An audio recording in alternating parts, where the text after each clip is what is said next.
can you hear me? Okay. I brought some props, so we'll see how this goes. And my printer wasn't working, so all this is on my phone. So hopefully I can see it. So I'm Patricia, and I'm in recovery from compulsive eating and mental health issues. Hi, Patricia. I signed up for the Story of Hope in March because my birthday is in March, and I'm proud to have made it to the 50-year milestone in my life. Yay!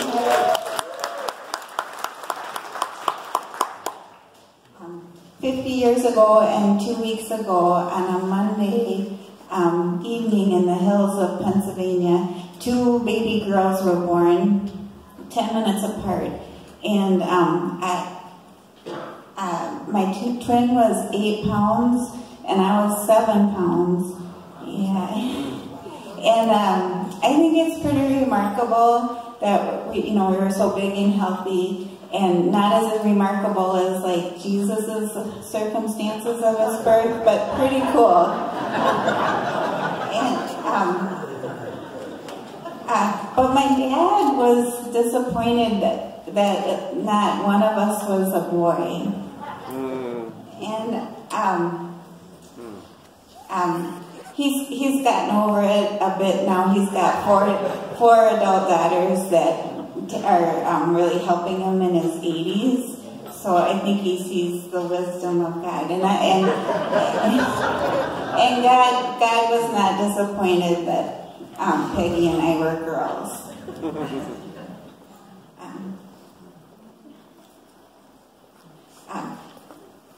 So my Al-Anon group has been indulging me listening to the story of my life, and when I tell it kind of from my perspective, it gets to be a little long to listen to, and I'm getting tired of it too.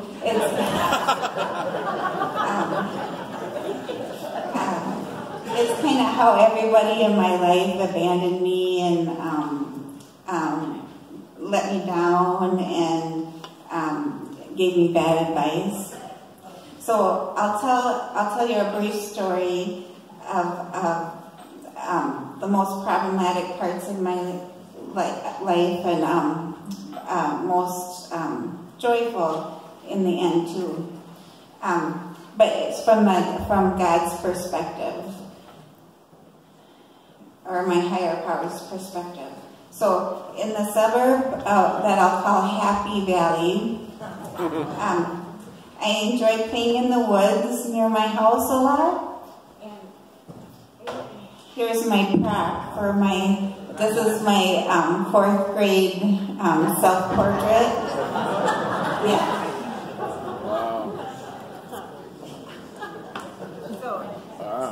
So Peggy and I and my other sisters would play in the woods and stuff. But the problem was we'd get home and then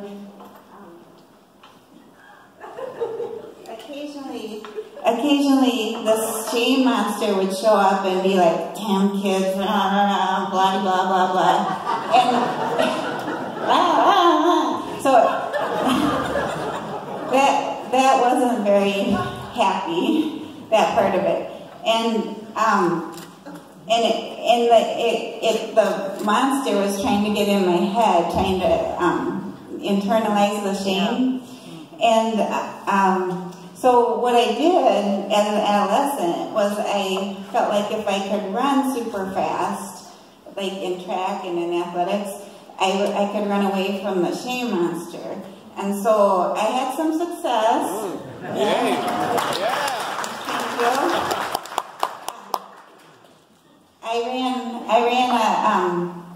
I once ran a 2-mile in 10 minutes, and I was 3rd in the nation. Wow. Yeah. So, yeah, I was pretty proud of that, and I think God was proud of that, and that, my family was proud of me. But the thing is that to get there, I would have days like going to church all day in the morning and then running for an hour and a half and then getting back to campus at about 5 and then doing homework till about 3 in the morning. So it wasn't sustainable, and it made me exhausted and depressed. And so in that kind of state, my mom died suddenly in her sleep. And I found her body 2.5 days later. Oh. Yeah, it was pretty bad. And